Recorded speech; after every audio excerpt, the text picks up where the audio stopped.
Hello, welcome. Um, Happy International Women's Day, and we are still celebrating women in tech in the space. I am Sherry Yang. I'm the engineering team lead with Adaptivus, Woman Techmaker Ambassador in Canada, as well as organizers for Toronto JavaScript group. What I'm here today is why the reason why I'm here today is yes, again, to celebrate International Women's Day, but at the same time, bringing this amazing experience together to really share with more of the North American folks that is across this continent. And today we have a wonderful line of speaker where we are going to showcase what it means to be women in tech, how do we empower one another, and from this experience we get to know the Woman Tech Maker Ambassador Program and the Woman Tech Maker Program as a whole. So I do want to introduce this Toronto JavaScript group with you first. Toronto JavaScript is a group that is based in Toronto. We serve the tech communities in Toronto, Ontario, Canada.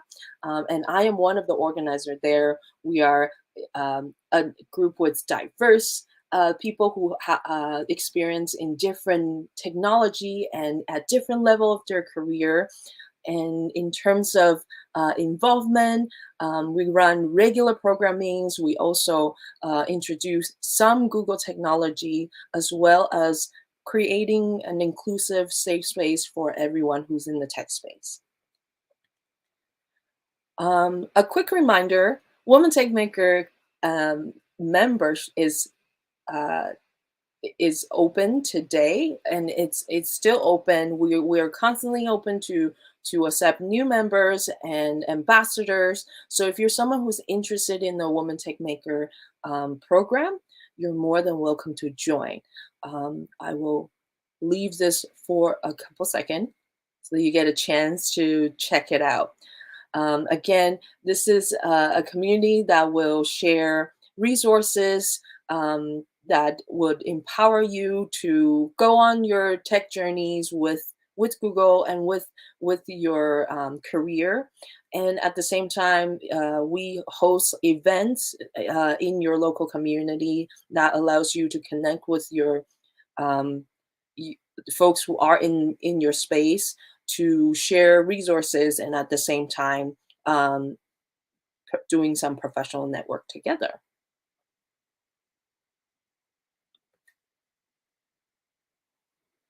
So with that, I want to give you a showdown of what is going on today. So for the next 25 minutes sorry, 1.5 hours or so 90 minutes in counting, we are going to have some amazing presentation that is going to be on at this event. So starting with the keynote is Kayla Morrissey, who is going to present on personal branding. And in the chat, if you have any question, please share with our speakers because they are live online today with us. And Caitlin is the global program lead for Women Techmaker Ambassador program. So you're more than welcome to ask her any question about the program as well as personal branding.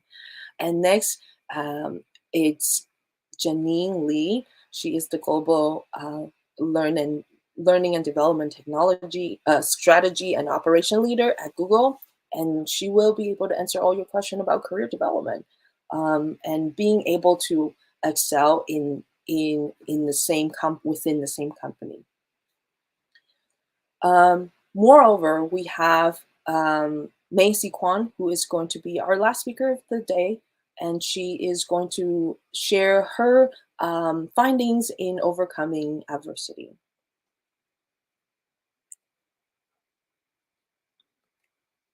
So before we jump in, I do want to let you know at today's event, within the 2 hours, we are going to have random prize drawings.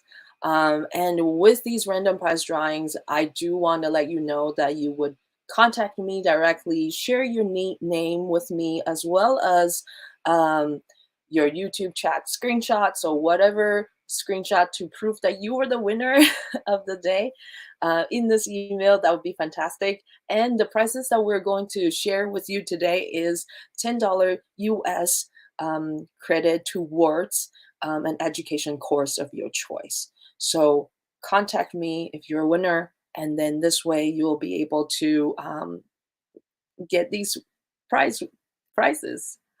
Without further ado, we will get this show rolling. So I would like to introduce Caitlin Marissi, and she is, like I said, going to be our keynote speaker, but at the same time, very dearly to me because I work closely with her at the Women Techmaker Ambassador program. Caitlin has been with Google for over a decade, and she has led more than 1,800 leaders around the world to really empower women in their local communities to thrive in this tech industry. So, Caitlin, welcome. Thank you, Sherry. Thank you so much for having me today. I'm very excited to kick things off. As Sherry mentioned, I'm Caitlin. I am the global lead of the Women Techmakers Ambassador program here at Google. Huge shout out to Sherry. She is a fabulous ambassador and has been with the program for a really long time. I am going to go through this presentation all about personal branding. As Sherry mentioned, though, at the end, please submit any questions that you have as I go through the presentation. But I'm also always more than happy to answer any questions about Women Tech Makers. So without further ado, I'm going to go ahead and jump in because we have a lot to cover today. This is all about personal branding, and probably we could spend the entire rest of the day, honestly, talking about personal branding and doing some exercises. I have 20 minutes with you, so we're going to make this short and sweet, but I'm hoping that this is going to be something that inspires you to take action afterwards and to start thinking about this, because the thing about a personal brand as well is it's not something that's going to be built overnight. It's definitely something that you want to work on over time. So together, we're going to sort of unpack exactly what a personal brand is and give you some really great tools that you can use to really start defining your own personal brand. So I would just like you to take a second to sort of reflect on what is a personal brand to you. You may have an idea in your head, maybe you've heard this sort of thrown around at times, but just giving you a second, what does a personal brand mean? In my own research for this presentation that I created a little bit ago, there were tons of definitions of personal brands and a lot of different ways to think about it and to think through what it truly means to have a personal brand. And I'm going to call out these two specifically today and just sort of highlight the things that I think are super important here. So the first part of a personal brand, I kind of like to break it down into two sort of separate things. I'm actually going to give you about 30 seconds to read this because I know that sometimes having a lot of text is distracting. So go ahead and read these two definitions.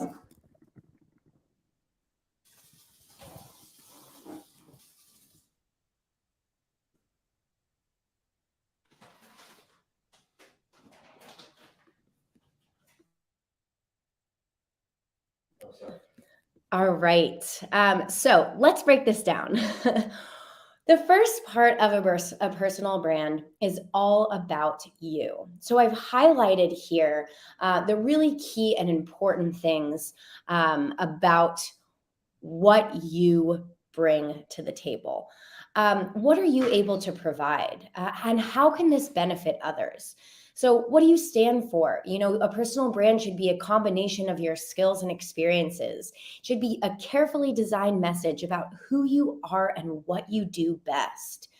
And I'll add a bonus piece here is that it should also be things that are uniquely you. What are the things, the skills, the experiences, the value that you have that makes you stand out from others, right? A personal brand is a really great opportunity to say, this is why you should choose me for whatever opportunity might be presenting itself.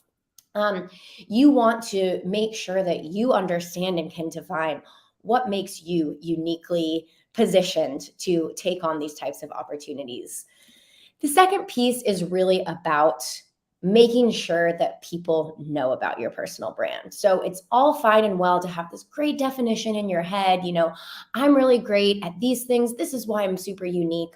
But if you're not good at conveying that to others, there's going to be a problem, right? And so we also really want to focus on how do you define your brand, but then get your brand in front of the right audience. So today we're really going to talk about the first piece of this. As I mentioned, this is part of a larger presentation. And so we're going to focus today on the first part of this journey. And so that's really all about defining your personal brand.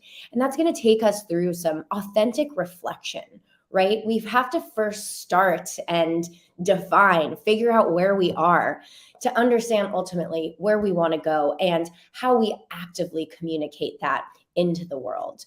And so, like I said, we're going to really focus in on the authentic reflection part of defining your personal brand. But then I'm going to give you a quick sneak peek or some inspiration that you can use to really think about how you might actively communicate this into the world. All right, so let's go ahead and start. So we're really just going to spend the next 20 minutes answering the question, what is your personal brand? And if this feels overwhelming, don't worry, you are not alone. It seems like a relatively simple and straightforward question, right? But actually, there's a lot under this. And I would recommend that this take time, and this actually takes some soul searching and reflection on your part. So again, we're not going to get this done today per se, but we can really get started. And just for a quick aside, I think also there's sometimes a hesitation for people to fully define their personal brand because it feels like, you're making yourself into a commodity or you're pigeonholing yourself in a specific way. Personal brands can change, they can develop, they can shift, especially as you grow and develop in your own career. You learn new skills, you figure out things that you like and you don't like. Don't think necessarily a personal brand is something that's static and is going to stay with you forever. It's something that's likely to change.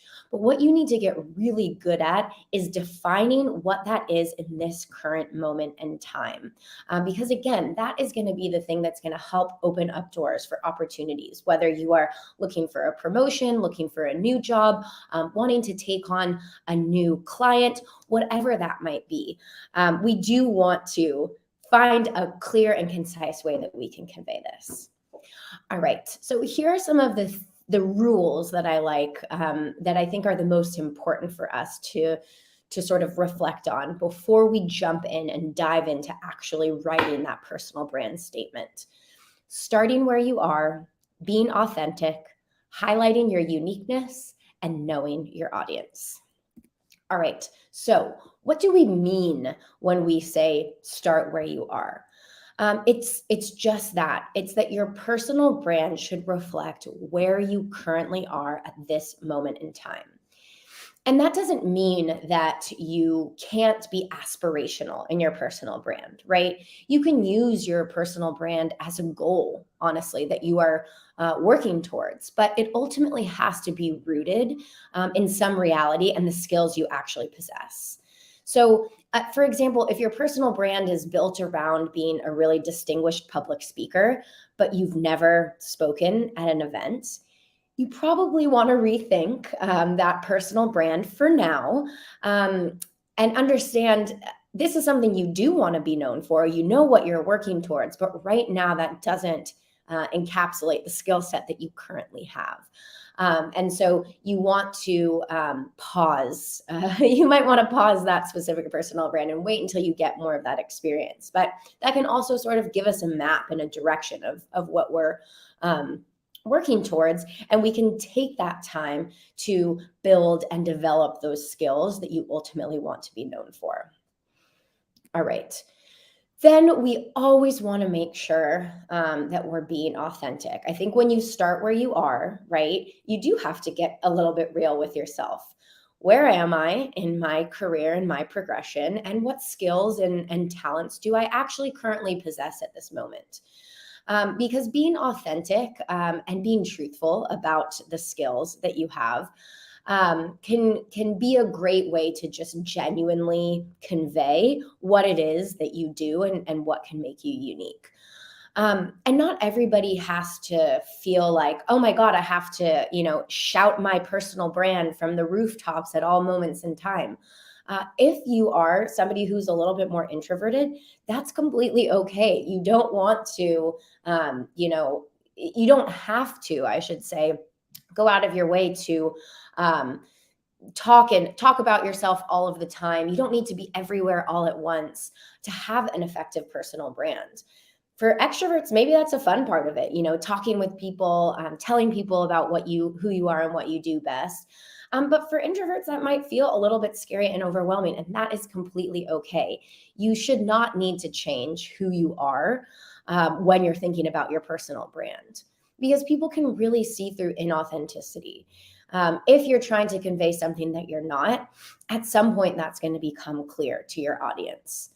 And I think that when you start to think about, and this kind of goes back to this idea of a brand being aspirational, when you start to think about things and you're looking to maybe build some of those skills, that's awesome. But if you start to put things that are just not truths into your personal brand, you're going to have a hard time keeping track of all of that stuff. So again, we can sort of use a personal brand statement as a goalpost, but when we're conveying it into the world, we want to make sure that authentically reflects who we are. All right, touched on this a little bit, but this is really just all about highlighting your uniqueness. What makes you stand out? What are you uniquely able to bring to the table? And it doesn't have to be something massive, you won a Nobel Prize or whatever that might be. I mean, that's pretty impressive, of course, include that, but not everybody is winning Nobel Prizes every day. And so what's unique about you can really just be the path that you took in order to get to where you are today. It could be the experiences that you have and the unique combination of things that interest you. So it doesn't have to be extraordinary to be something that's unique. Finally, knowing your audience. And I would underline that this is maybe the most important part, is you really want to figure out who you are trying to reach. What is the goal of you having this personal brand? Are you really wanting to sort of start networking with other industry thought leaders? That's a really helpful tool that can help you to craft your brand. Is it individuals within your current company? Are you looking to sort of network with recruiters and find a new opportunity? Once you know your audience, that's going to give you a clear direction of what are the things within you and your skill set that you should be highlighting in this personal brand statement. Knowing who matters is going to help you in selecting the right message for your brand. So let's get tactical about this. How do we do all of these things? Those were sort of the rules and sort of guideposts and guidelines that I'd like you to think through.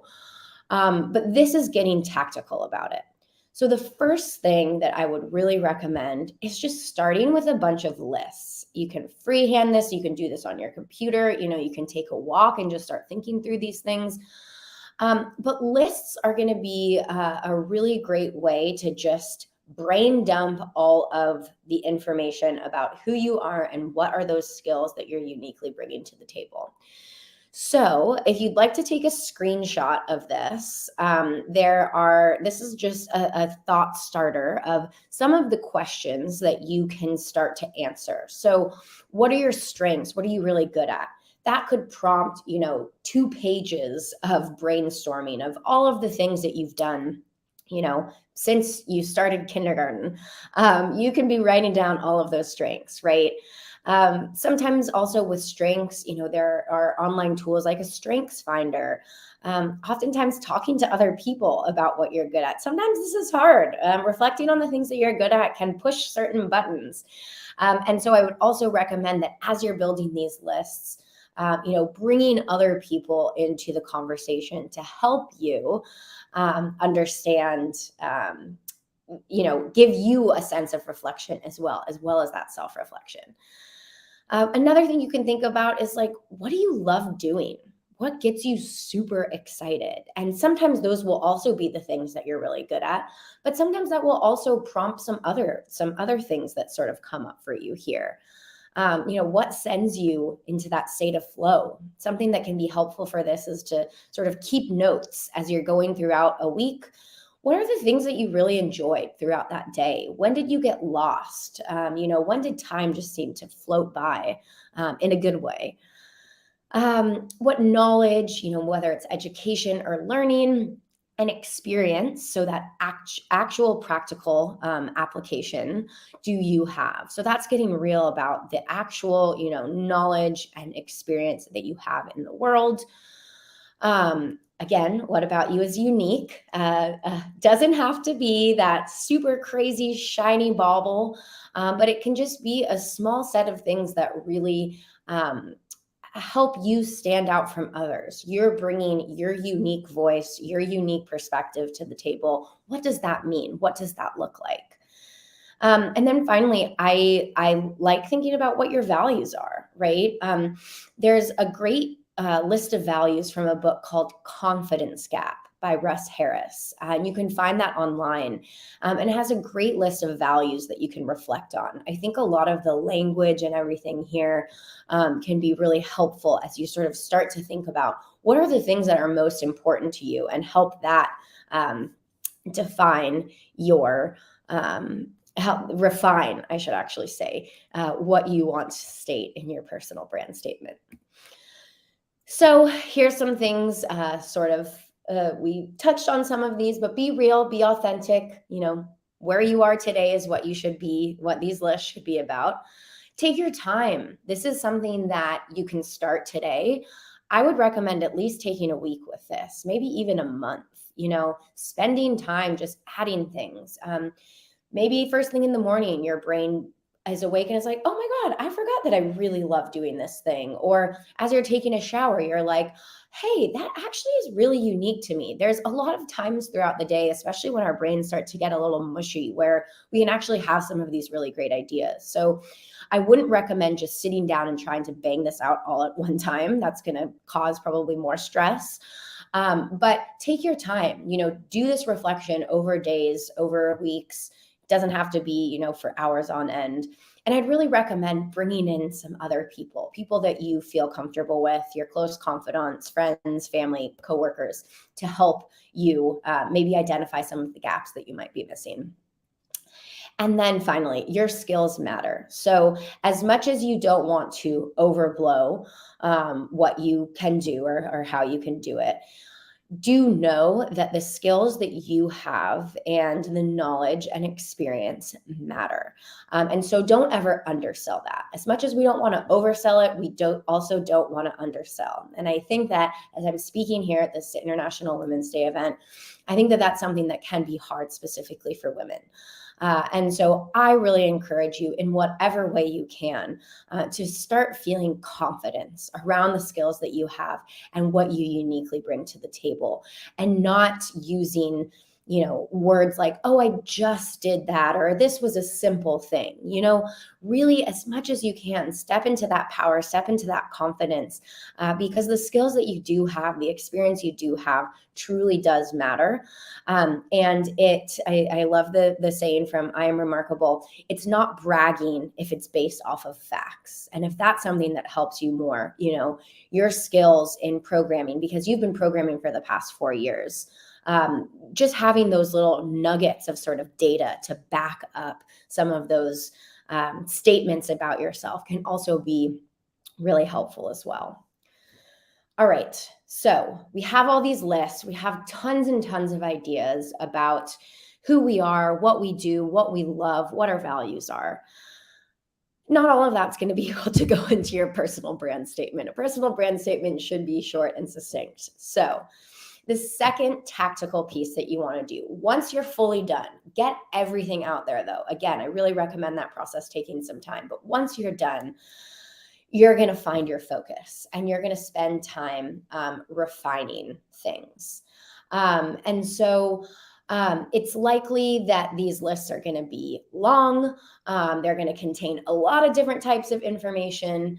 We probably have collected a lot of different interests, skills, and passions over the years, but you really don't want all of that to be distracting when we're really narrowing it down to your personal statement. So first, cut out the noise. It's likely that we have a lot of, like I said, tons of things that are going to be on these lists. But you want to have focus in your statement. And so I want you to start looking through your list and either crossing out or circling the things that really feel like they are most important and most relevant to you and what you're looking to do with your personal brand. Focus on those and cross out the rest, right? Maybe you are super passionate about Settlers of Catan, but putting that into your personal brand is probably not going to be super relevant unless, for example, you are looking to get a job within the gaming industry. And then, maybe that all of those hours of Catan playing really do come into play. And you can really use that target audience to help you define this focus. Who are you going to be interacting with when you're kind of putting together this personal brand, when you're talking about yourself, when you're pitching yourself to others? Will it be a potential boss that you're looking to impress? Is it a potential customer, a potential investor? What will they want to see and what matters to them? So this is a really great opportunity to put yourselves in their shoes. And again, your brand might change over time as you switch interests or switch fields or just gain new skills. So remember that this doesn't have to stay static for forever. But you can only focus, you should only focus on having one clear message at a time. And then maybe 6 months down the line, 2 years down the line, that's a great opportunity to reflect back and be like, hey, do I still align with these things that I wrote in my personal brand in the beginning? All right. And then once we do all of this, so this is a lot of work. I probably didn't say that at the beginning, but this does take some work and it does take some time. But once we've done all of this, we are now ready to craft our brand statement. And you can think of this as a slogan, an elevator pitch, a statement that's going to be on your website, on your resume, wherever this might live. When we think about creating brand statements, the best brand statements are catchy, memorable, and attention grabbing, right? They shouldn't be boring and fade away. They should have fun adjectives, descriptive, fun ways to describe the things that you do, and something that doesn't feel like, hey, this could be about anyone, right? It should also have a certain level of intrigue, right? Like maybe you mention something that makes people want to learn a little bit more. But they should also be short and to the point. So these 3 things can exist, I promise. It's hard, but I would recommend as you're sort of thinking through, you're probably going to create a bunch of different drafts of this. But when you ultimately get to sort of that final piece, choose your words carefully. Utilize words that evoke emotion and hone in on the biggest benefits that you can provide to that target audience. A really great way to start with this, I think, is utilizing a formula. It can be as simple as I help blank do blank. And this can be a great opportunity for, this can be a great starting point for job seekers or freelancers or consultants. What type of person can you benefit or help the most? And what is the outcome that they can expect to working with you? let's look at a couple examples here. I would say, I just pulled a few here. The internet has a huge amount of great examples to pull from, to get inspiration from, not to copy. Please never copy word for word someone else's intellectual property. But there are great personal statements out there, and there's a great world of statements to get inspired by, especially people who are in your field. I think that's actually really good research for you to do ahead of making your statement, is how are other people talking about the things that they're good at? Because again, that can help you, hone in on the things that you'd like to highlight. So here's a couple of examples of people that are following the I help blank do blank. But there are infinite ways for you to think about your personal brand. So this one specifically, I help manufacturing organizations improve their processes to reduce waste and grow products. Another one, helping you build a big brand with your small business. A fun play on words there. So again, when we're thinking about your brand statement, this is meant to be a catchy way for you to introduce yourself to others. This is never going to be your biography. It is never going to be able to encapsulate everything you are. And finally, take your time. This is something, again, that I would recommend take place over the next month, let's say. Get lots of feedback and hopefully have fun with this. At the end of the day, this is something that I think can really benefit anyone in the world to have this clearly defined, so that you can help identify the right types of opportunities for you to find ultimately. The second part of this is all about actively communicating that. So we spent all of this amazing time reflecting, but then you actually need to come up with a plan on how you convey this brand to the world. We don't have time to touch on that today, but I wanted to give you a really quick sneak peek here. So a quick overview of how you want to think about conveying your brand to the world is to tell a story. Stories are really powerful and memorable. And again, this might not be the exact part of those exact sentence or two, but telling a story leading up to how people can remember you. Stories are a really great way to do that. Selecting the right mediums. So if you are looking for a job, it's important that this is posted on your LinkedIn, right? And that there are things that on your LinkedIn that can back up the statement that you're making.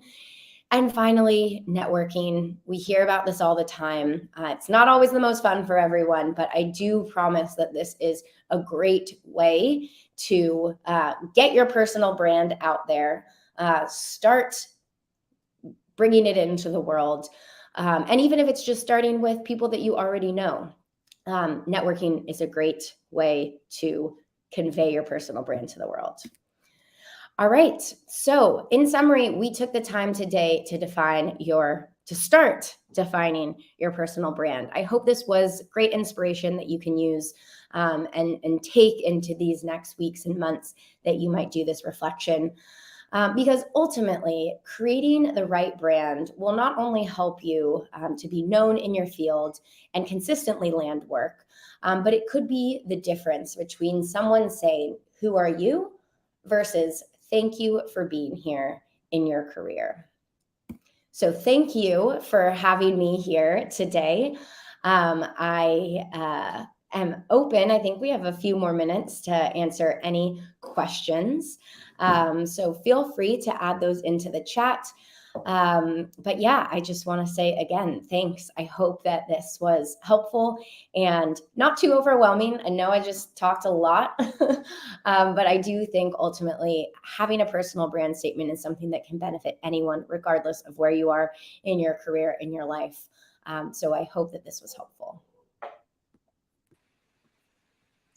Thank you so much, Kaylin, for this presentation. And yes, I love the fact that you brought in some templates for folks to use, especially like I help XYZ to XYZ. It's like a really great way to like showcase like what do you really do, and like having a chance to highlight that. So that's really great. We do have time for one question, if we may. it's been on the chat. What would be some advice you have for folks with a technical role? And how do they establish their personal brand when it's not as creative? So I would definitely say you may be limiting yourself when you're thinking that having a technical role is not as creative. I would say there's a lot of creativity within technical roles. It may not be the first thing that we think about when we think about sort of creativity in the sense of, artists and things. But I would push back a little and say, I bet you can get more creative than you think.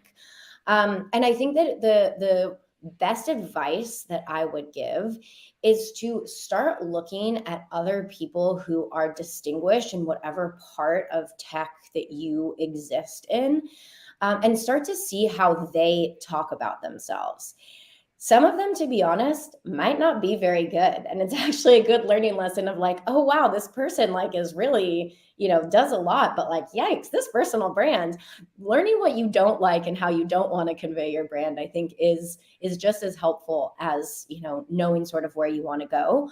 But I do think that you can probably get some nice inspiration when it comes to that.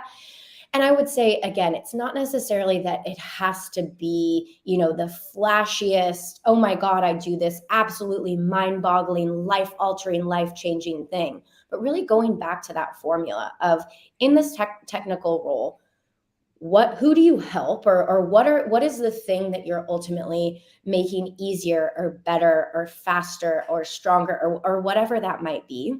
And then you can also start to bring in some like fun adjectives or descriptions, verbs. You can utilize things that maybe aren't always associated with tech, and that can kind of catch someone's attention, as well. So I would recommend just having fun with it a little bit. Write a statement that you never think will see the light of day, and just give it a whirl and see. You may never use that, but I do think that you can probably get more creative about how you talk about the things that you're doing than you might imagine at the beginning.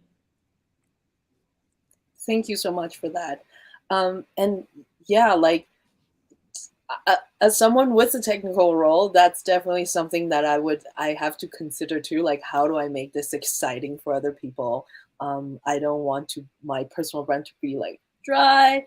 And yeah, it's definitely things that I do bring in. Like, what are some of the creative things that comes through technical projects or technical initiatives that makes it engage with other people? Like, I think the most important part is to like be able to connect with people. Like your personal Yeah, brand needs to convey that.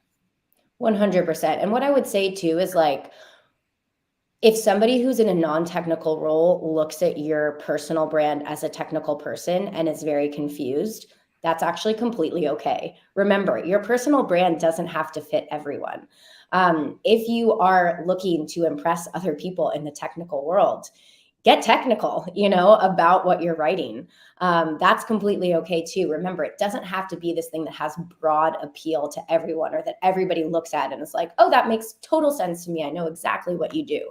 If you are maybe trying to go more into the space of, public speaking and sort of explaining things about your role in tech, then maybe you do want to have more of that, things that don't feel hyper technical in your description. But if what you're trying to do is, impress your boss and get a promotion, use all of the technical lingo and pizzazz that you can to make that really stand out, right? So knowing who your audience is will also help you. That's amazing. Again, thank you so much, Kaylin, for being here today.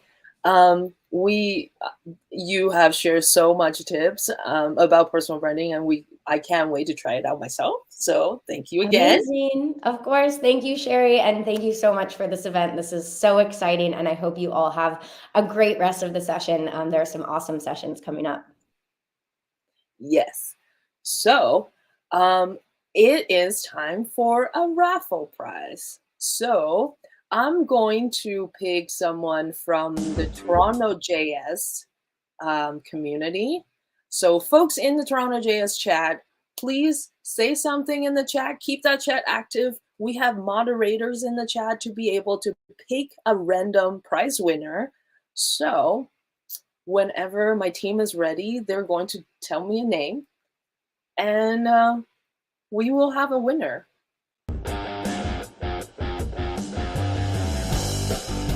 Oh,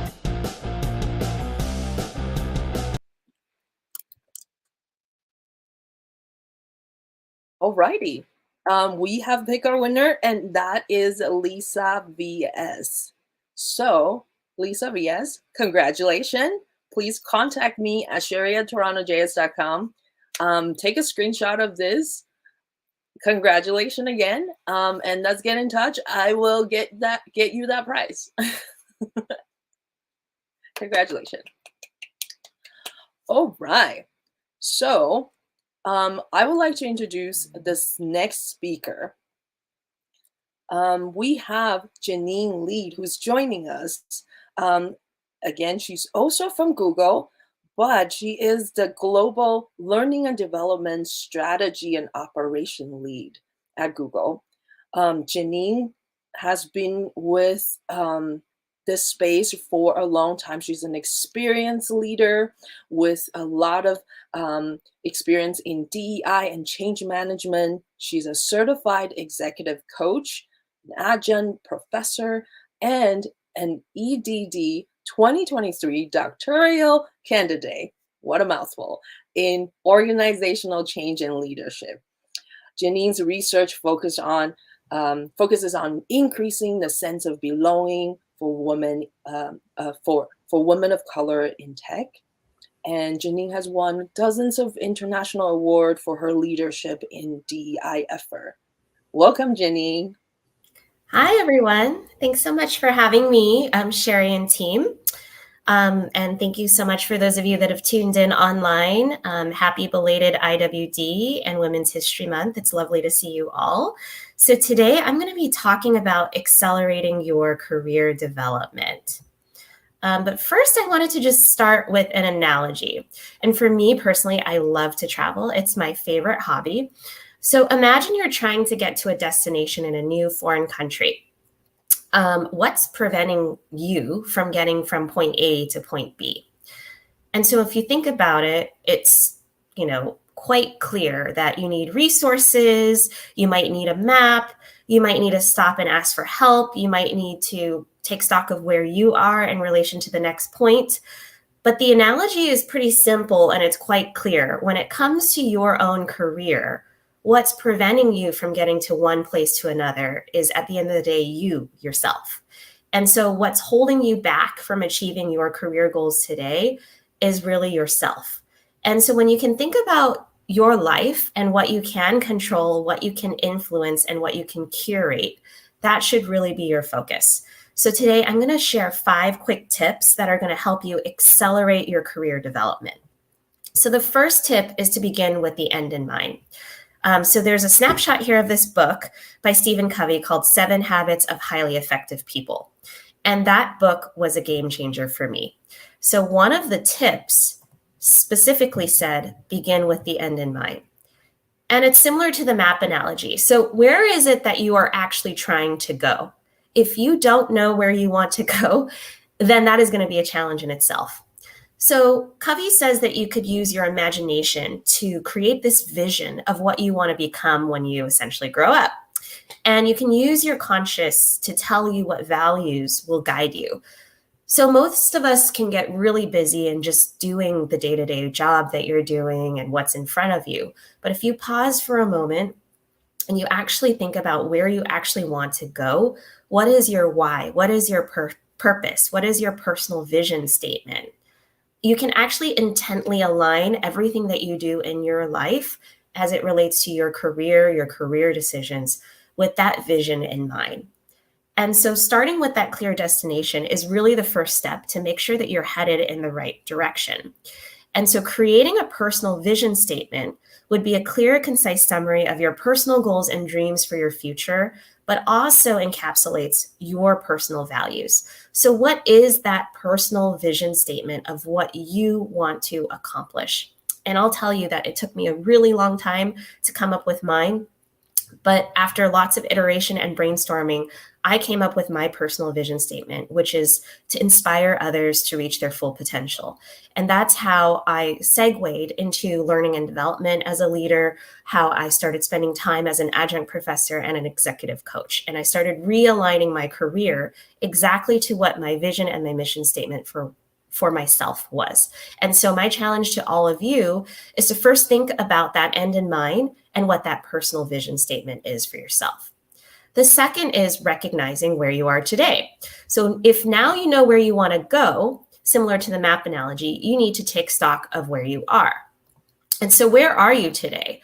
What are the current accomplishments that you have? What are the skill sets that you've developed? And my mentor used to always say to me, take a look at what's in your toolbox. So you may have things in your toolbox today, like communication skills, leadership skills, coding skills, product management skills, and thinking really holistically about what you're an expert in, what you're proficient in, where you think that you need additional tools. So taking stock of all of that progress shows you how far you've come according to that long-term vision that you have. And then if there are skills that are really critical, that are important to getting to that long-term vision, what's missing?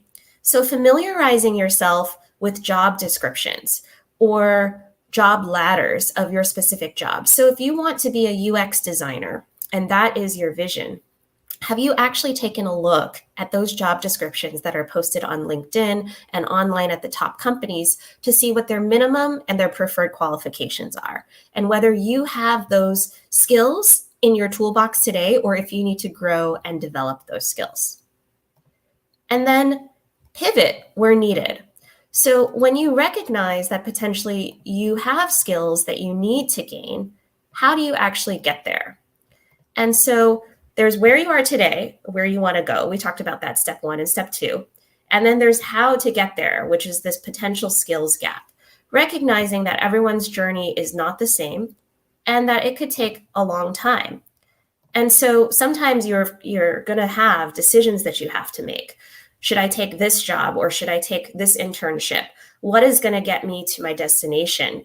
And at the end of the day, what matters is getting to that destination. You may have some courses that you have to veer off course in order to get to that destination that you want to get to.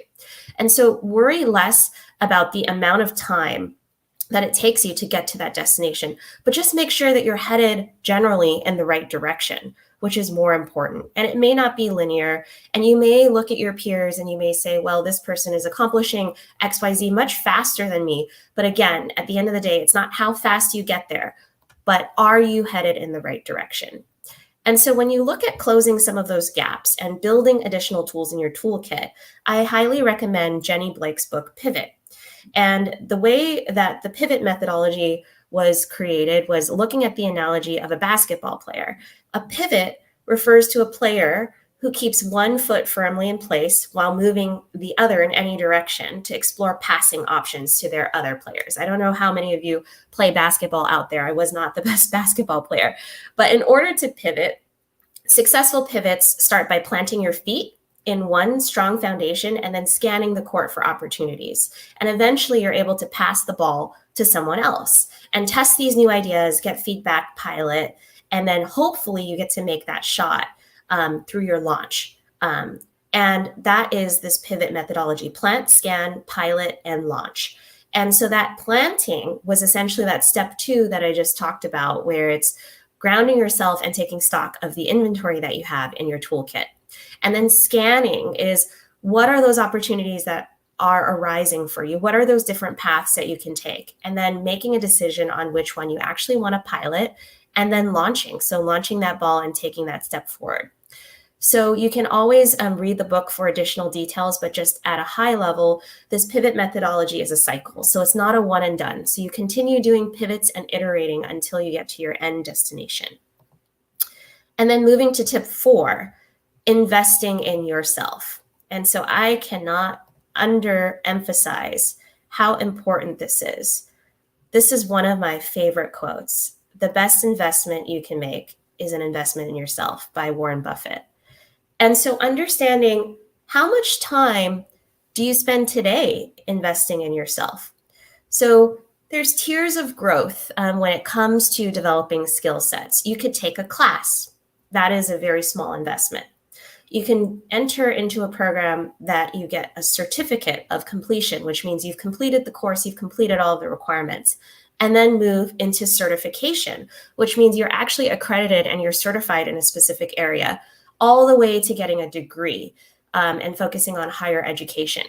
And so from an education standpoint, those are the tiers of growth that you can embark in to invest in yourself. But you can invest in yourself in other ways, finding a mentor, finding a sponsor, shadowing someone that's done the job that you want to do. Looking again into other courses and skill sets that you can grow in. And so in the map analogy, it's really stopping to ask for help. And it's also spending the time to try to get to that destination and not giving up and saying, well, I'm not just going to go to see the Louvre in Paris anymore. I don't know how to get there. So I'm just going to stay where I am. The subway seems too complicated. So make sure you make the best investment you can in yourself, first and foremost. And moving on to the last tip, execute, execute, execute.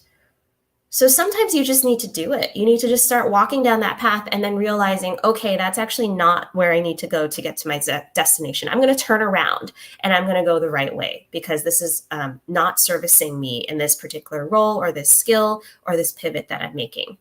And making sure, again, you stop and ask for help. Traveling with a buddy is always super helpful. So if you have someone that's aspiring to go into product management and you are too, why not have a peer support group where you can share resources, where you can do things together? I oftentimes meet with other coaches monthly to share best practices, talking through challenges that we may be having with coachees and to make ourselves better coaches. And so that peer support group is extremely, extremely important. And so, what's holding you back from executing and just doing it and taking the steps that you have? Don't fear failure. I always say, fail fast, and then you can correct yourself. And so thinking about the risks that you're able to take and the adjustments that you're willing to take. Most people just don't take the action. They might have gotten all the way to step 4, laid out this perfect plan, has taken stock on their tools, know what they need to do, has the money to invest in themselves to take a class, but they've never dedicated the time. And so just taking that time is so extremely critical. And according to Gallup, 87% say professional growth and development are important. So I think that's a good percentage, but how do you feel about that? Do some of you think that that's high? Do some of you feel that that's low? I would hope that everyone that's watching this thinks that professional growth and development are important. However, studies show that the average person spends at least 218 minutes procrastinating every day, which means every year you spend 55 days putting off the tasks that you really need to do. So how do you reconcile this, right? Everyone says professional growth and development is important, but then people are actually not spending the time. So again, tip number 5, execute. So in summary, my 5 simple steps to accelerate your career: begin with the end in mind, recognizing where you are today, acting on a pivot where needed, valuably investing in yourself, and step 5, execute, execute, execute. So with these 5 simple steps, they outline an acronym, which is BRAVE. So will you dare to be brave today? That is my question for you all, and to take those steps to accelerate your career. Thank you so much. And I guess we'll open it now for questions.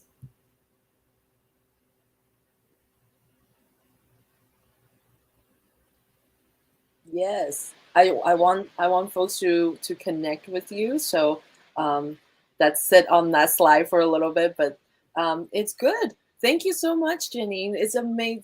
This is an amazing talk. I learned something for myself as well. I feel like the couple books that you mentioned was very helpful. I believe some of the people in the chat were saying like they find them also very helpful. So I thank you so much for introducing them as resources. And having said that, we do have a few questions that's in the chat.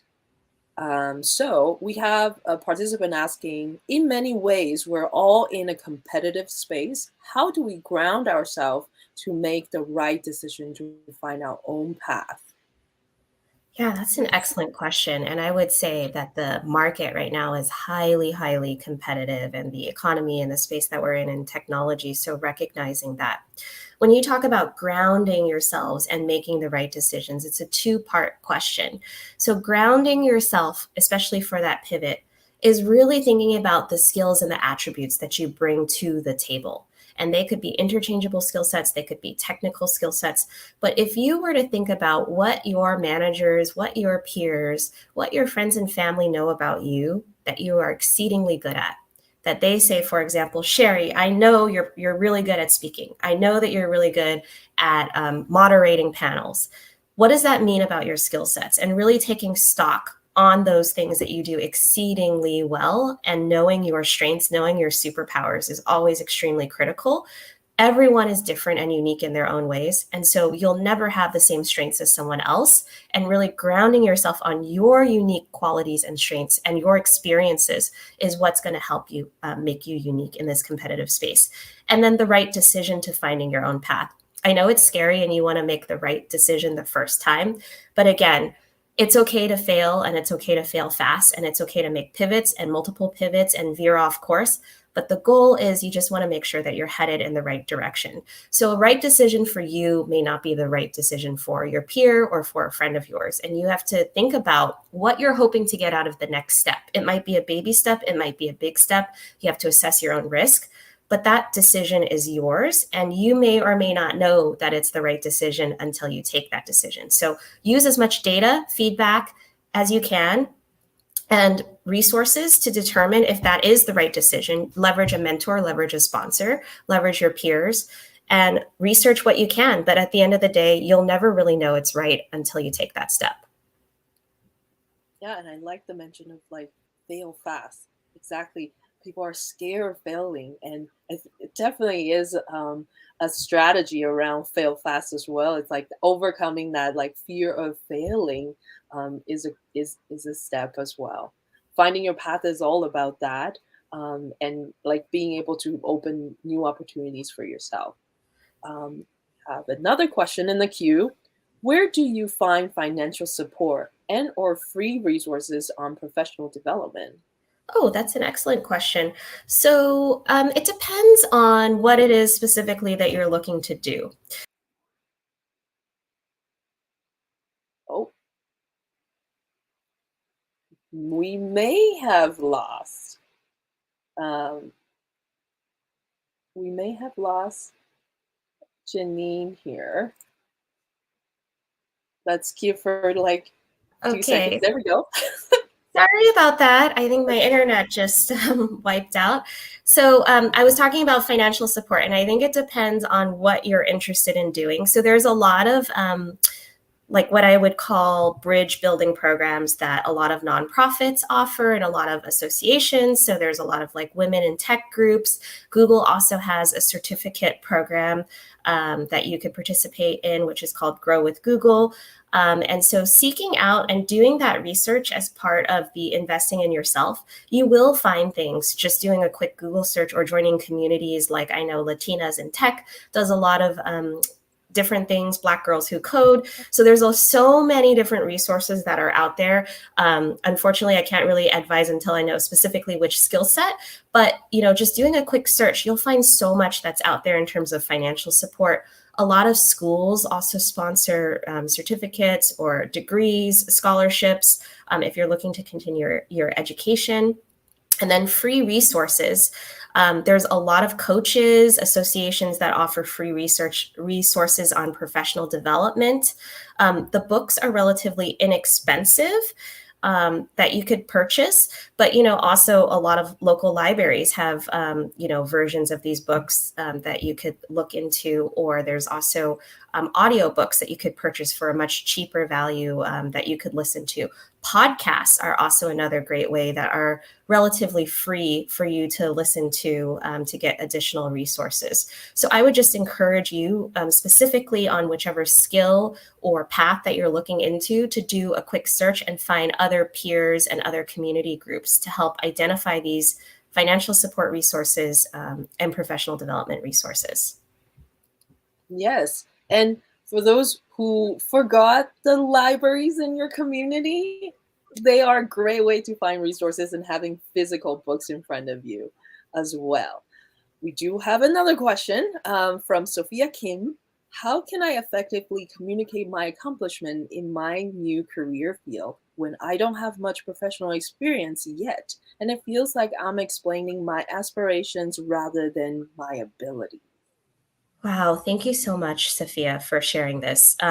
This is one of the results of imposter syndrome. And I will just call out that even if you are new in your career field, you will have accomplishments. It is so easy to accomplish something in a role, even if you've only been there for a month or several months. And so, the one thing that I would recommend is first and foremost, shifting your mindset that you can add value and that you have accomplishments, even if you're new in this specific area. And so, thinking about the goals that you set with your manager, thinking about areas where you're getting praise that you're doing a good job, like a public speaking engagement or hitting a milestone for a critical project, those are all accomplishments that you can highlight. And one of the courses that I highly recommend, that I'm also a facilitator for, is I Am Remarkable. And that is a free course that you can take that talks a lot about self-promotion and removing self-doubt and being able to clearly articulate your accomplishments in a public setting so that you feel more comfortable speaking up and sharing what you've actually accomplished. So again, the first step is changing your mindset and recognizing that you actually do have accomplishments and overcoming that imposter syndrome. And the second is to actually communicate it and actually say it. I am remarkable because of these reasons, or I contributed to this project through XYZ. And it doesn't even have to always be out loud. It could be through over email. It could be a recap summary of a meeting or a project or a status report that you're sending, where you're intentionally giving an update, but also showcasing your leadership and your communication styles. And you will get that professional experience over time. And there's also interchangeable skill sets. So even if you're in a completely different field, what you've accomplished in a previous role may showcase leadership and communication, which are skills that transfer to any position. So even if you've changed from a technical perspective, those skills stay with you forever, and you can utilize those to showcase your accomplishments in your new role. So I hope I answered that question. Yeah, absolutely. That's a really great question. And this is a second time a second speaker mentioned about I Am Remarkable as a Google initiative. For those who don't know, it is a Google initiative as well, and it is a free course, free workshop that is offered by facilitator around the world and in multiple languages as well. So if folks who need and would like to check out some workshop that empowers you to have better perceptions towards personal branding and self promotion, I Am Remarkable is a great workshop for that. I'm also a facilitator myself. Alrighty, we have one more question. How do you overcome resistance or set priorities? Excellent question. So I'm going to look at those two separately because I think they're two very separate questions. So overcoming resistance. Wow, that's a really big question. And is this resistance that you yourself are having or resistance from others like your peers or your managers? Either way, the first thing is to be resilient and to recognize these obstacles that you have to overcome and that they aren't impossible, right? And so if it's resistance with yourself, it's really your mindset as to what's possible and what's not possible, what's within your control, what can you actually influence with a specific project. If it's not getting enough support from your manager, and then, it's maybe having a conversation and understanding with your manager why, they won't be supporting you in a specific project and being vocal about your career development goals. I always recommend individuals set a professional development plan and specific goals for themselves. And so resistance can come in all sorts and forms. It can be from yourself. It could be from others. But I think the resilience factor is really important. And if you fail or if you can't go through that path, don't forget there's multiple paths. So I had that slide where there's different segues to get to where you want to get. So if that door is closed, go knock on the other door. There's hundreds of doors out there for you to knock on, and don't feel like that is the only door you can walk through. So that would be my recommendation on resistance. Setting priorities is extremely critical. So I talked about that professional development plan. So thinking about the where you want to go and thinking about concrete steps that you can take that bring you an inch closer. So be realistic about setting your goals and think thoroughly about your plans and milestones, putting them on your calendar, setting reminders, and having accountability partners to hold you accountable. It could be a partner, it could be a family member, but hold yourself accountable to those goals and actually execute. Otherwise, you're never going to get to those priorities and you're never going to make the time. So those would be my top tips on overcoming resistance and how you can really prioritize. Yes. Adding things to your calendar and make it happen is my number one thing. If it's not in my calendar, it's not going to happen. I put everything in there, including going to the gym, take a walk, like anything like that. It has to fill in my calendar so that it happens, because we living in a different world right now. Nothing is really like you don't have to leave your home office if you don't have to. So yeah, definitely execute. That is our last question for the day. Thank you so much, Janine, for being here today and sharing your fantastic tips on career advancement. Absolutely. Thank you so much for having me. And I just want to encourage everyone to dare to be brave today. And please stay in touch and keep me posted on your journey. Take care. All righty, my friends. That's another exciting talk. We are going to jump into raffle prize time. This time, we're gonna talk. We're gonna pick a speaker from another channel, which is on the Google Developers Community North America channel. Do we have folks there who's ready to pick someone?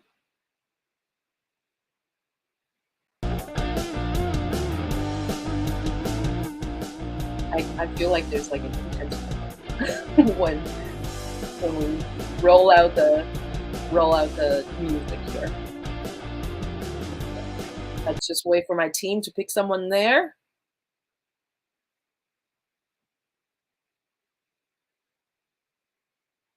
Sophia Kim.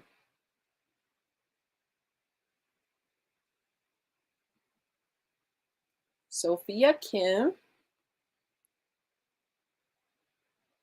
Please. Oh, this is from TorontoJS. That's okay. We will still find one from the North America channel. Sophia Kim, please contact me at sherry@torontojs.com. Share your name and the screenshot, and we will get you that $10 credit towards the educational course of your choice. You're investing in yourself by taking this prize for sure. All right. Do we have someone who is on the other channel?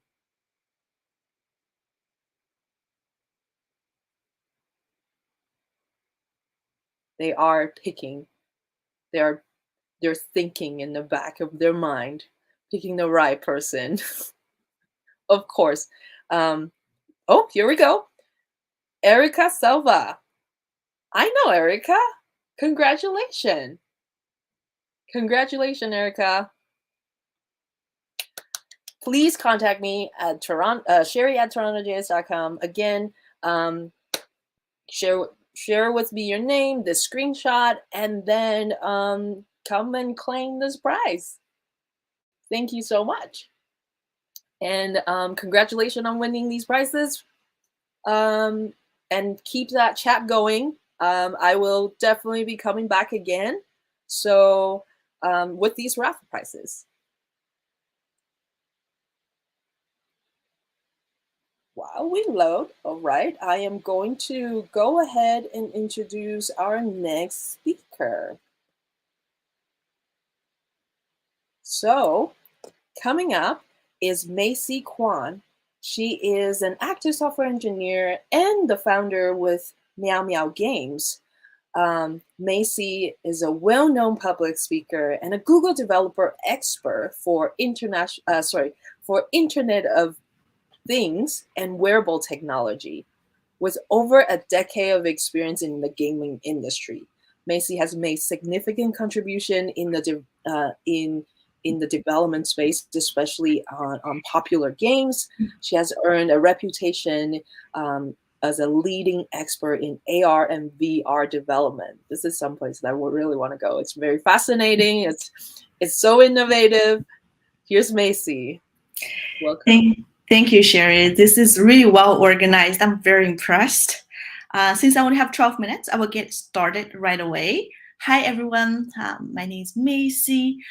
As Sherry mentioned, I'm a game developer. I started my own independent gaming studios about 10 years ago, where I help different customers to make their games or interactive experiences. I have clients such as BMW and TELUS, and I worked on the Peppa Pig games and many, many more. So I was a so I also have a YouTube channel where I share my coding tips and tricks. It is called Code to Create, and you can find me on Twitter and Instagram at Macy Kwang. If you're ever interested in learning more about generative AI, I would highly recommend you go to my channel and check it out. So I actually was an international student. I landed in Canada back in 2007, right after I finished high school. And I had zero Canadian experience. I never even traveled abroad or even left my parents at that time. And my English was barely passing the expectation for a community college. And last but not least, of course, I had zero connection in Canada because I was new. The only person I knew was just my family member, my aunt, and she was the one who looked after me. But that's pretty much it. That's all I had. Fast forward just 2 years, I already graduated. I don't know if any of you are in a community college. It's a really quick program. You can even just take your summer just to do a fast track for your program. So I finished in 2009. And if you remember, during the 2008-2009 was the recession year. It's pretty similar to the current situation. You hear all the layoffs. Even just today, I know some of my friends from some big tech company just got laid off, even from the core teams, and there are many more layoffs coming up, right? Not to mention, there are not just existing jobs, and a lot of big tech companies are no longer hiring for their potential positions. That means it's a really, really tough time for people out there try to get a job, especially for someone who is new. So I feel it's very relatable towards my situation when I first graduated from the college. And I would like to share you what I did, and I figured that was really helpful. So, of course, this is me working, and it looked really happy, but definitely I did much work, meant a lot of work towards getting this position. So I categorize the things I tried in 3 categories. First one is learn new skills. Second is I did a bit more beyond just the homework from college. Last but not least, of course, is building networks, especially for me, just landed 2 years prior. I really had nobody, even in the industry. My family member, they were immigrants too. My aunt, she never even worked in Canada at that time, even though she lived in Canada. So the first thing I would say, just learn new skills, especially when I was graduating with a community college diploma. I did not have a computer science degree. I find that's pretty common nowadays. Not everybody having that like prestige educational background. Especially for me, like my parents just simply do not have enough money to support me through my whole educational system, my whole educational journey. I had to make money. And the only way to compete in such a competitive field, I figured the best way is to learn something that's new. Either it's a new coding language, a new product out there, or it's a new area that has just started. This way, we are pretty much competing in a more similar playing field instead of like, for example, I was graduating without a computer science degree. If I was going to compete with somebody with a master's degree in computer science, they're super good with C++ and Java, and I need to do something beyond that. So luckily, I discovered Flash. Back in 2008, 2009, Flash was really popular. It was like kind of animation tools for people. I know it's no longer supported, but at that time, all the websites, all the apps, and all the shows and animations all made with this tool. And I was fortunate enough studied this thing when I was in college, and immediately I felt there is a huge potential. And I also have seen a lot of products being made with this software. And of course, I went beyond just the homework we did. I read multiple books about Flash. I finished many, many more extracurricular just at my spare time to try to get good with this new tool, well, new at that time. As I mentioned, I did more than just homework towards my homework.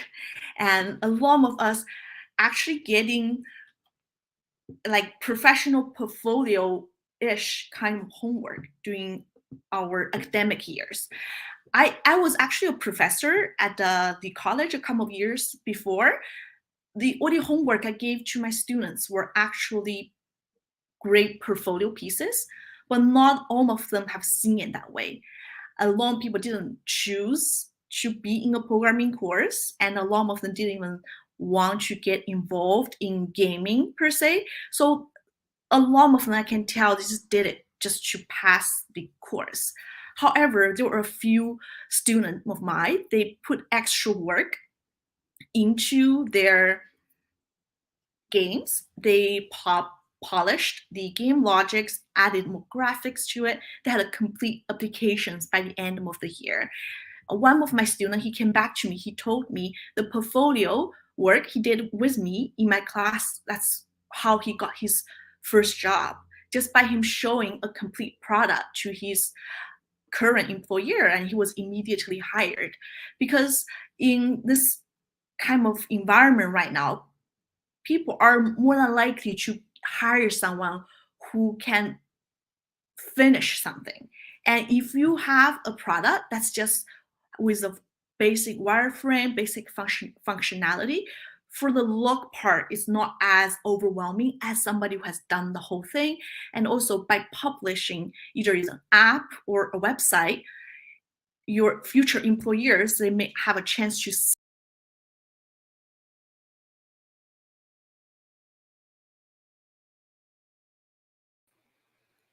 Oh no, StreamYard. Oh no, our going through technical difficulties, friends. We will get her back in a minute. We will definitely get Macy back in a minute. For now, I'll just entertain you. Okay, she's back. I don't know where I left. I guess it was about finishing the whole more than just homework thing. Yes, the story around how it was a success story on the student that took on. Yes. So let's It continue. looks really. Okay. Can anyone see my slides? I'm gonna get to the right page.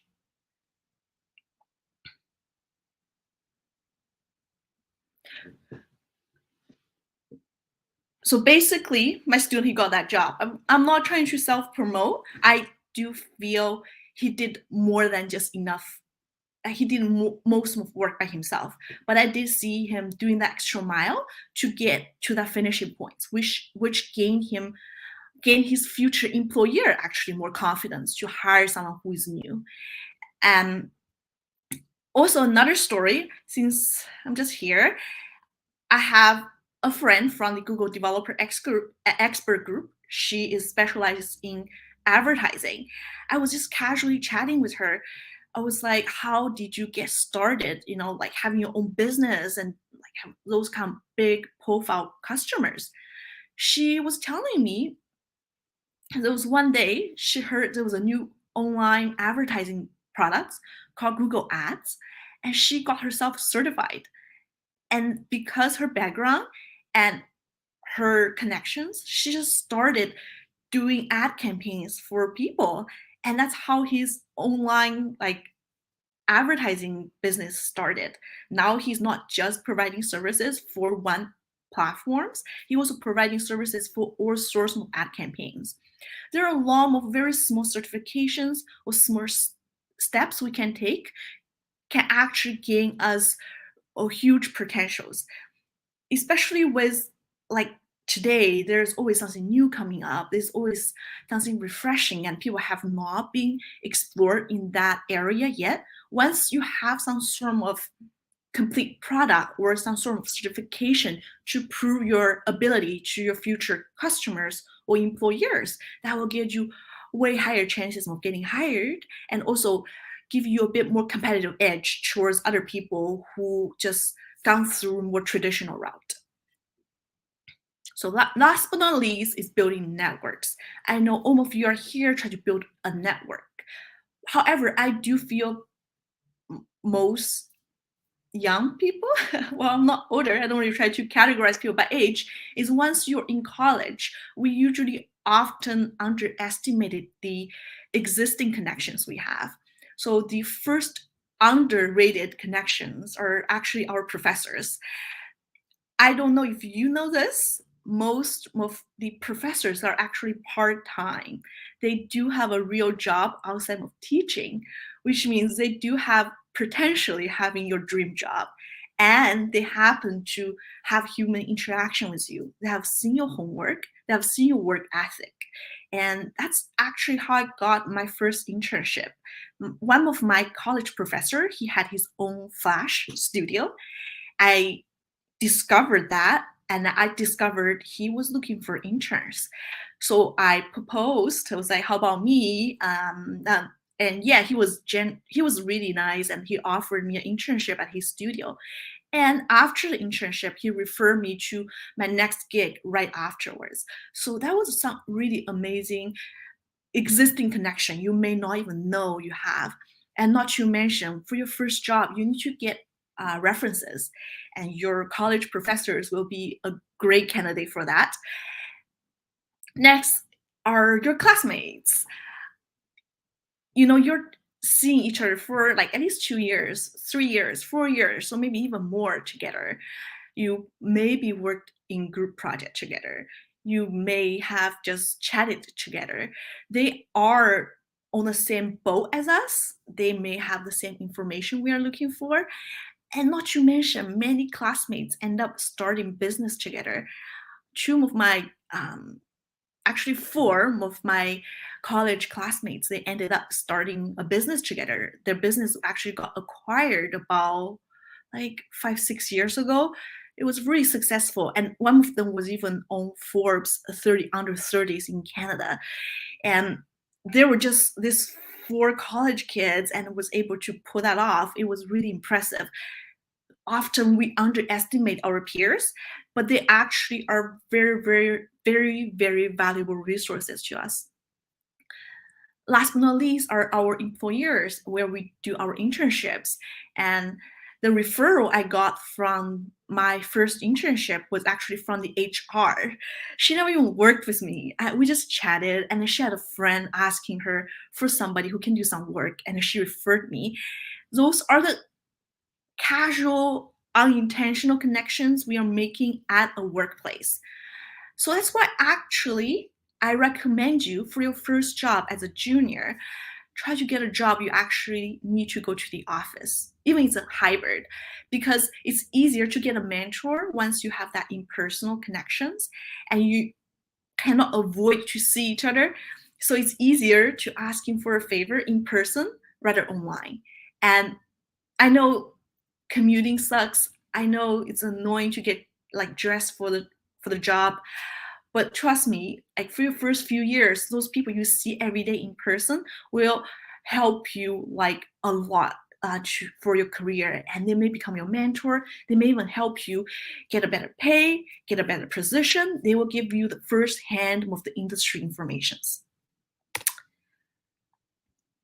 So here are some pictures of things I did, and I was volunteering at FITC. So if you want get free tickets to a conference, go volunteer.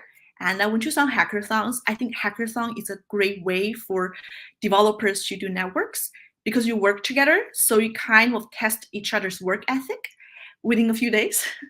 And also I was the initial Google Glass developer thing, and it was really fun. I made lots more friends there. That's how I ended up being the Google Developer Expert program.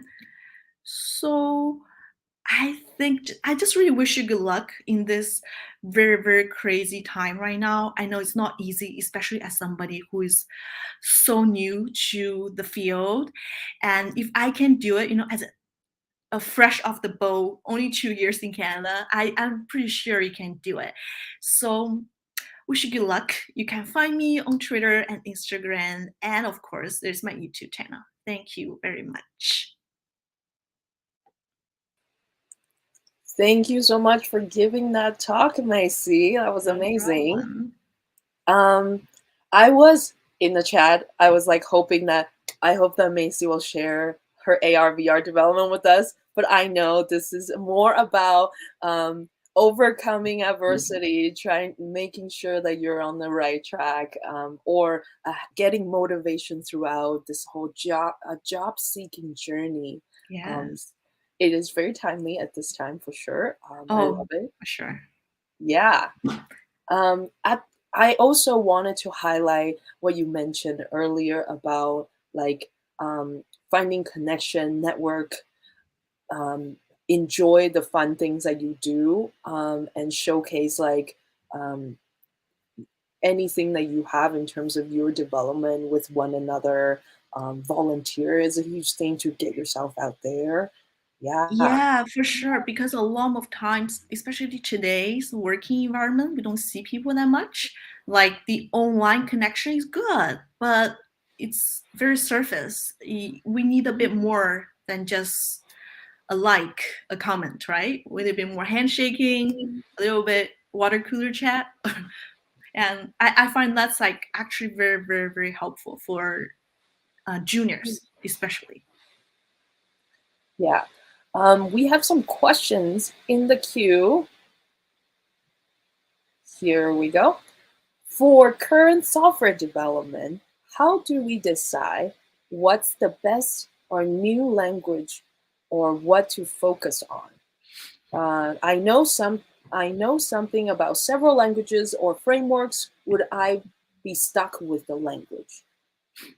Yeah, so I actually had a similar experience because without really going to the field, it's really hard to know what really clicks with the employers or if my current knowledge is enough or not.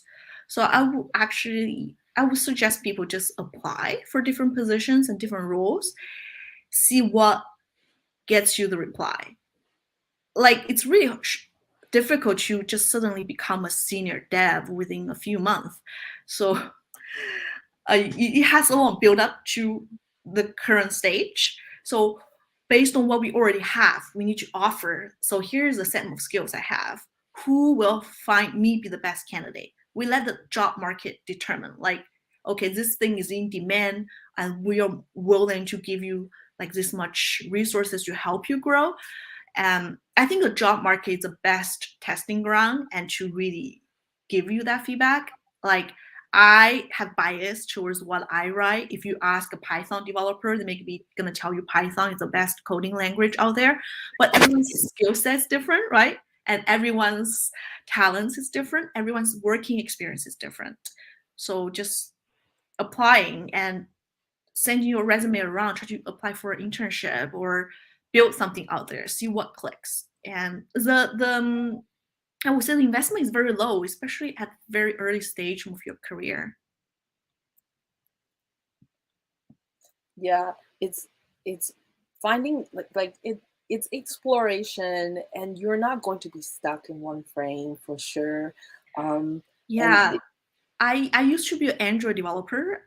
I did it for a year, but then discovered I didn't like it, and then went back to making games. So it's okay. It's okay to pivot a bit.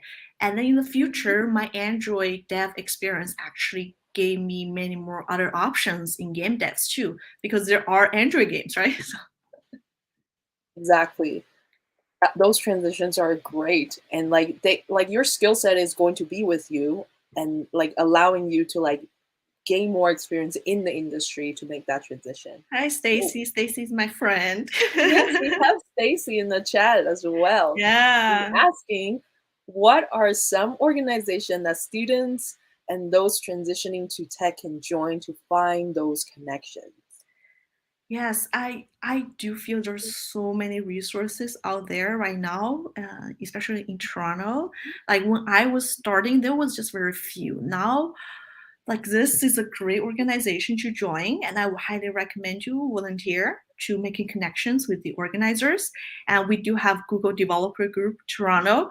I think we have like 2 or 3 Google Developer Group Toronto right now. And in your local community, like for example, I'm a game developer. There are devs making games in Toronto where their female game developers get together.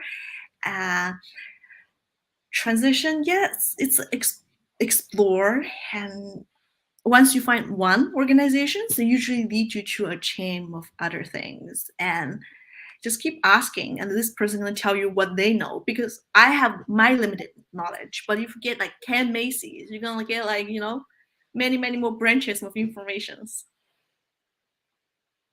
Absolutely.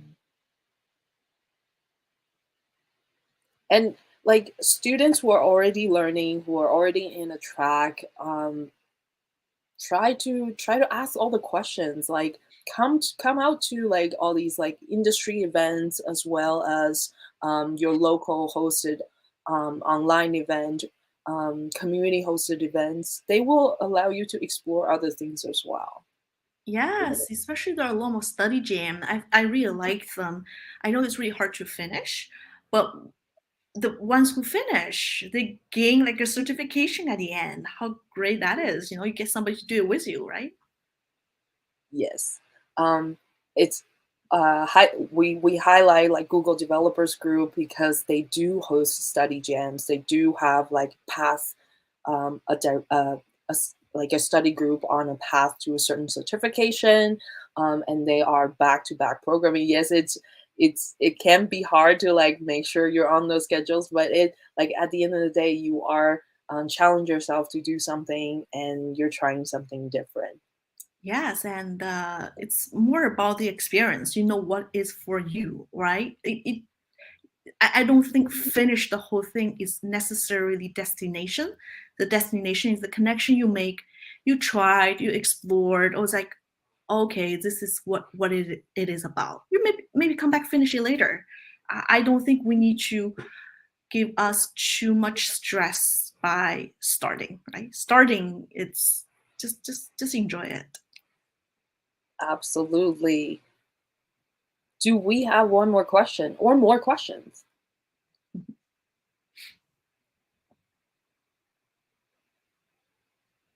Processing.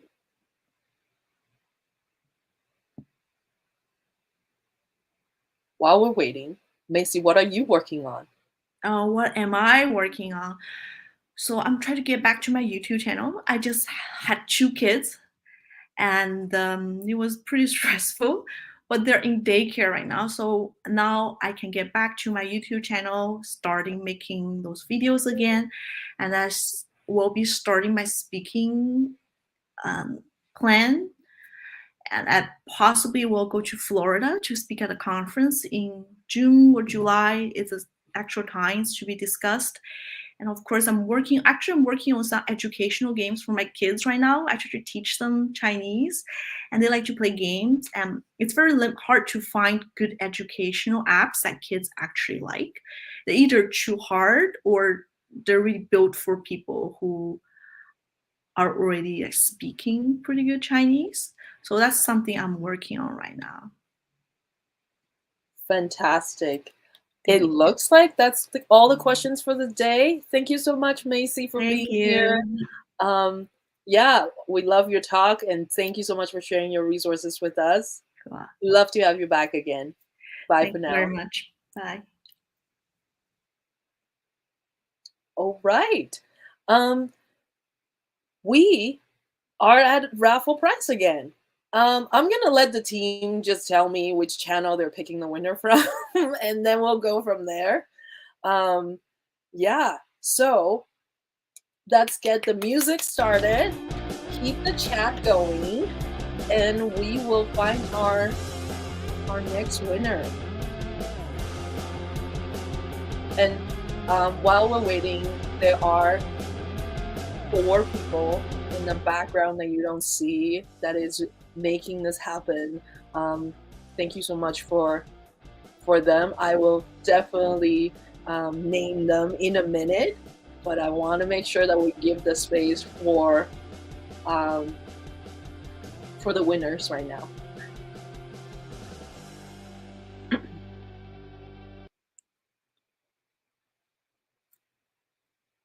Oh, Stacy. Stacy is the winner of our educational course credits. Stacy, please email me email me at sherry@TorontoJS.com to claim your prize. Have a screenshot of this this YouTube chat, and then we'll get you your prize. Great job. So, I want to remind you that Woman Techmaker is a program for everyone who is supporting women in the tech space, who is women in the tech space. We want you to have all the resources that you need to have to be successful in this industry. And what we strive to do is to do these like annual International Women's Day event to connect with folks who are in the community, and also highlight a lot of women in tech who are achieving great deals in the tech space as well. It's been a pleasure to be able to host this event with the Google team as well as TorontoJS. And I do want to remind you, and I do want to like talk a little bit about this program because this is something that got me here today. I've been with Woman Techmakers program since 2016, and y'all, it's been a great journey. I got a chance to become a better speaker.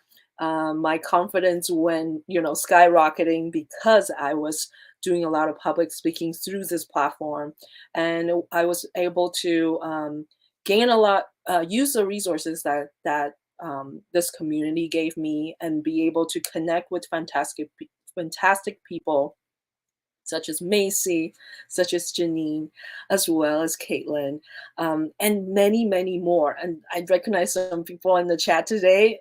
They're also community members as well, and I love them. And they give me a lot of feedback and a lot of like useful resources to help me grow in my career. I couldn't be here today without this community, so give it a check out. Woman Techmaker Ambassadors program is also open. I'm sorry, I don't have a slide for that. But the ambassador program is also open today. So if you're a community lead in the space and you want to become one of the Woman Techmaker ambassadors, I encourage you to sign up, apply, and come join me. Have lots of fun. All right. So that being said, I want to thank you, everyone being here today. I want to remind you that today's speaker, we have Caitlin Marassi to talk about personal brand. Get a chance to connect with her. She has an amazing journey with Google in terms of how she shares her journey with everyone, and really like has a lot about her upbringing, being able to highlight what she does best, and run a successful program such as Women Techmakers. So get a chance to connect with her. And we also had a chance to chat with Janine, who shared her strategy on having that positive path towards career growth. And that's something that we often don't think about when we're busy working, committing lines of code, and being able to have a fun time in our personal life as well. This career development is something that you actually have to sit down, think about, plan out, and execute. Execute. And because it is, work. It's I don't. Yeah, work is part of our life. We find pride in our work as well. Sometimes our work is directly impacted to things that we care for. So we do contribute a lot of our time to work. So career development is very important. So get a chance to connect with Janine. And last but not least, Macy, who we just talked to. Gaming industry is booming, and it will always be booming. Your expertise will not only drive in like one space in the tech industry, but all the spaces. If you really think about it, this gaming industry is all about not just your day-to-day life, but it has something to do with creative, as well as engineering, as well as user experience. All of that encompasses a really good game. And being part of that is her talk about like overcoming adversity is that even though you might be investing in one space, um, you can still find path in finding a professional route or your own personal path towards your career in whatever that you're learning, and inspire yourself in your future path. That being said, again, I want to say thank you to the entire team. You don't see them; they are in the background, and I don't know if they want to be on cam, but I will shout out to um, amazing Sam that's in the background, Jeanette, Rajat, as well as Karina, who is in the background helping me making this production happen. Thank you so much for doing this with me. And yeah, happy International Women's Day. Thank you.